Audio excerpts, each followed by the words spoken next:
still running the contest. If you can tell us or figure out or participate what the hell that green thing is right there, you'll get one of these Buttercat stickers, and maybe a video from yours truly in a couple seductive poses. Maybe, I don't know. We'll see. Maybe a whole calendar. We'll see how it. Yeah, we're working on the calendar right now. You're gonna have 12 months of just the green thing. That's why. That's exactly. I've been training. Yeah, I've been training and losing weight, so it'll be like not my face. It'll be the green thing with just like my body, basically. So there you go. That'll be the calendar. So please participate. We need participation. Damn it. Yeah, engagement. Come on.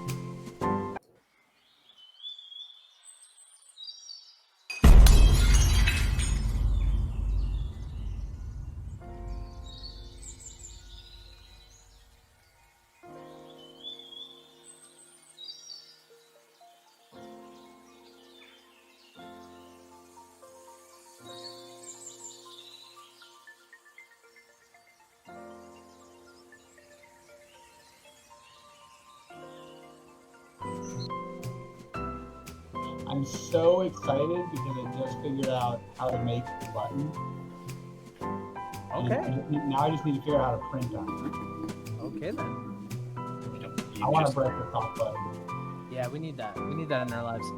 All right, cool. Well, I'll just go ahead and jump in with the bulletin. First, I have to open up our little thing. Actually, I don't. I got it memorized because I'm really that dedicated to this podcast, guys. Take this very seriously. So pull up in the reflection of his glass. Exactly. Open tab. No. So yeah, New Leaf News. We I should introduce our intern. She just started with us. She actually is working on Chronicles of Horror 2. She's doing a story called Bullies in that book, and she actually is like 98% done with her pages. She just sent me those through on like Discord, and we went over them and kind of just did a little critique session, but she's like pretty much all the way there. So that's really exciting. Her first book that she'll ever be doing, like that she's published in. I think she did one other thing with like a couple classmates of hers that might go, small time publishing. I think it got printed out somewhere. It's like a guidebook, like a character guidebook. So this might be her second like actual published book, but or publishing. So that's really exciting for her and for us to be, to have a really talented new person in the ranks. And we're actually, as soon as she finishes with those pages, we're actually going to start on her like intern work, and that's going to be focused in character design. So we're just going to get her working on a few character design things, and we might actually do like a little collaborative project that will be like a short comic that'll go on the Sierra Nova platform. So yeah, that's all kind of what we're doing. There's no like game news or anything like that. We're still focused on making the website. And yeah, that's pretty much it. So New Leaf News, hit him with the dilly, baby.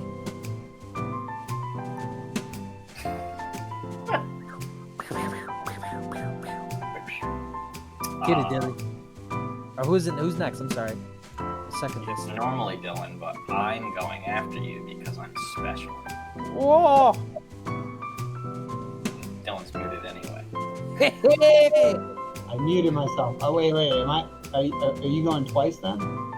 Yeah, because I have different things to talk about. Ooh, secret. I got it. So our Venetia Kickstarter got accepted on Kickstarter last week. Woo! Yeah.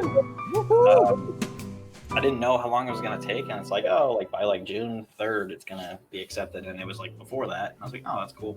Didn't even think it was gonna get accepted because we still have to fulfill our last one, and we're not going to.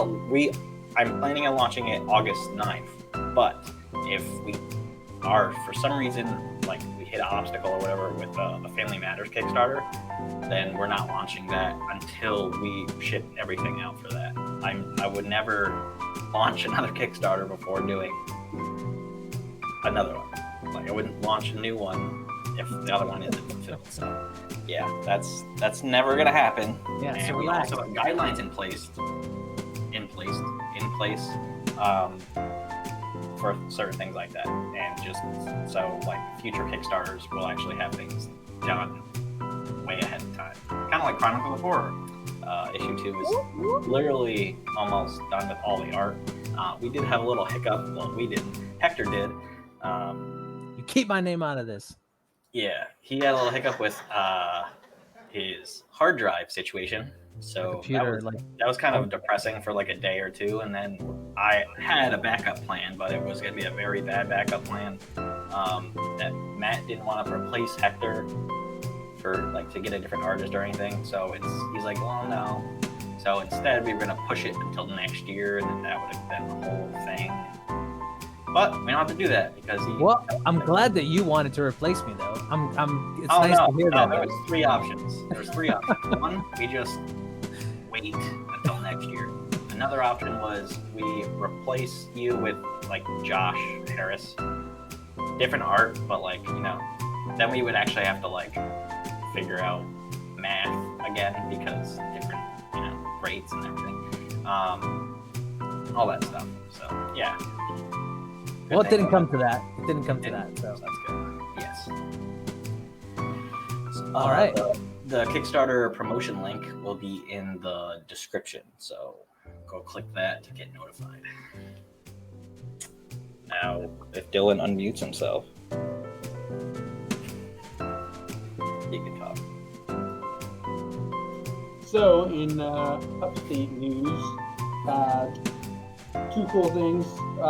The first one is that we're still moving forward with a magazine that we've been working on called Behind the Sound, which will be discussing a lot of the interesting things going on in Nashville that most of like the mainstream broadcasts aren't talking about, in the sense that there's a lot of people see Nashville, they think country city, country music city, but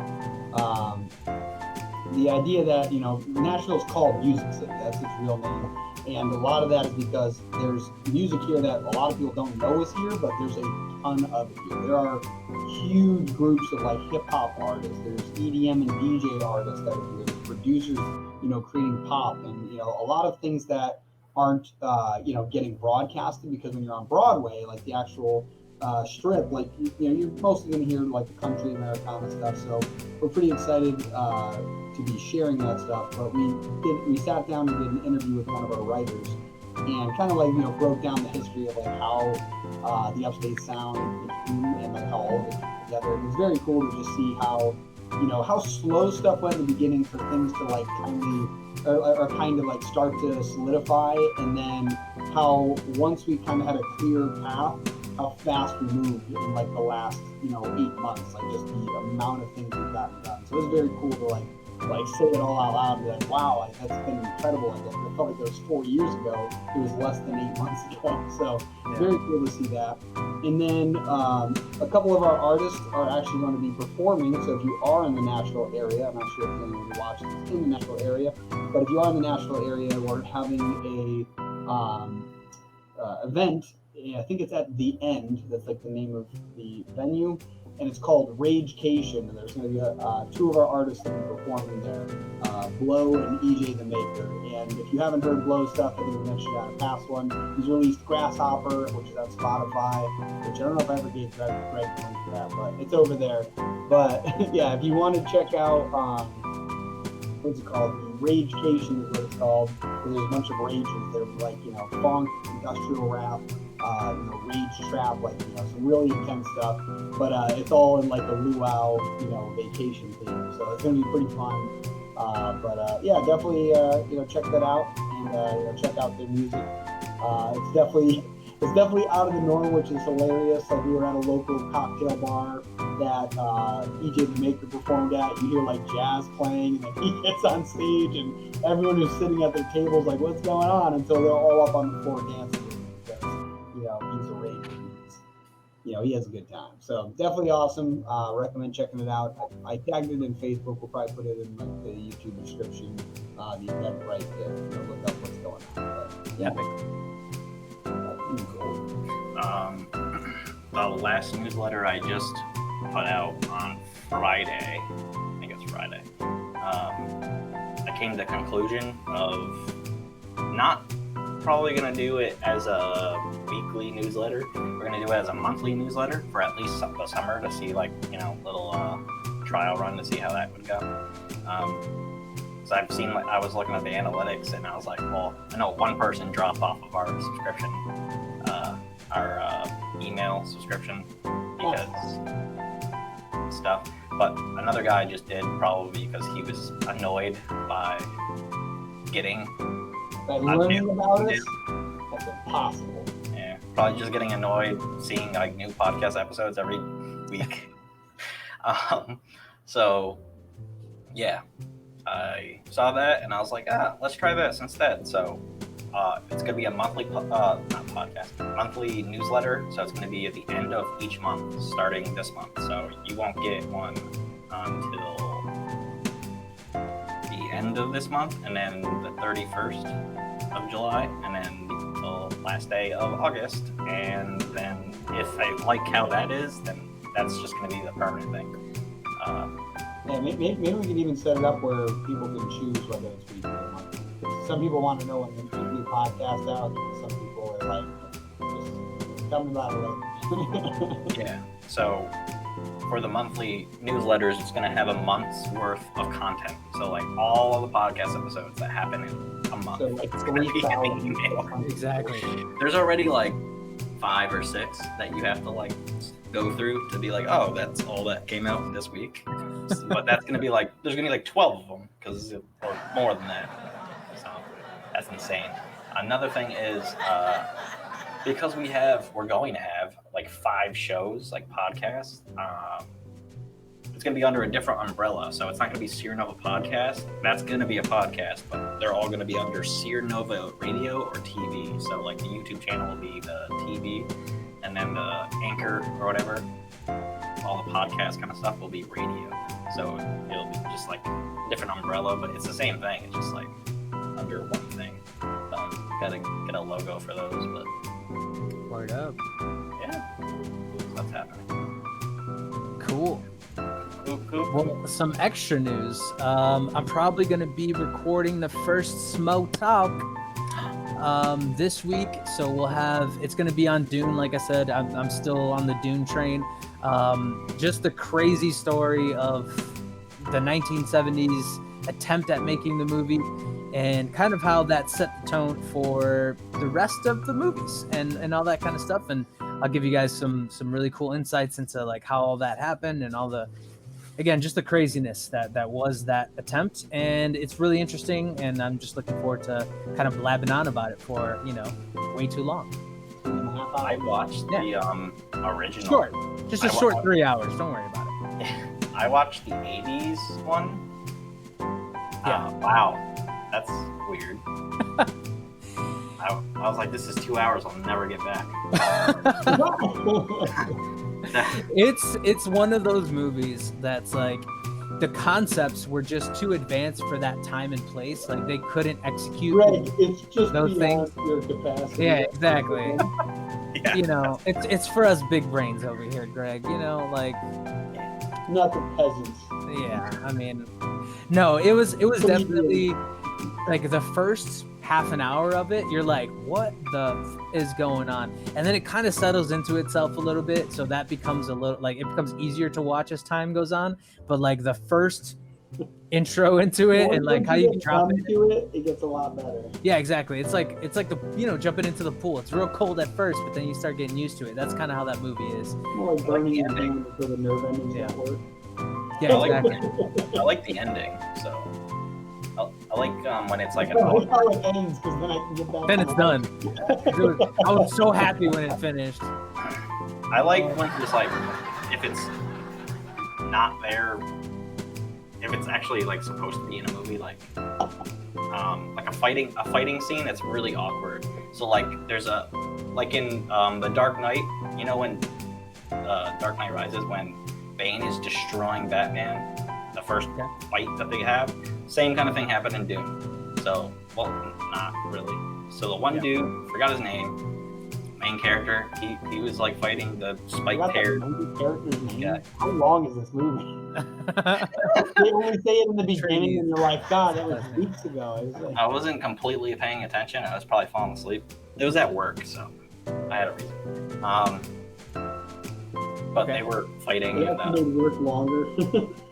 I'm like, oh my god, help. It's only 11 p.m. I've been here for already 3 hours. Yeah, so they had that little fight at the end of the movie where he's fighting that spiked-haired guy. I don't remember his name, but he looked like a fucking weirdo.